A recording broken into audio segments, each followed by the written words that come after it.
Herkese merhaba arkadaşlar, kanalımıza hoş geldiniz. Sıkıyorsa boşalt.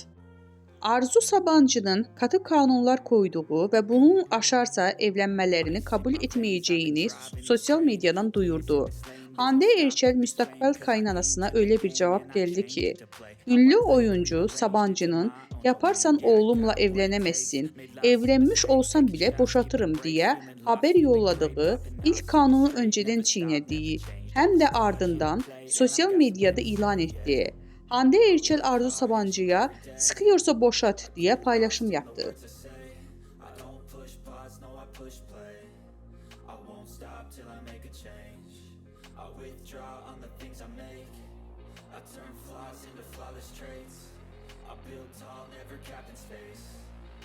Stop till I hear him say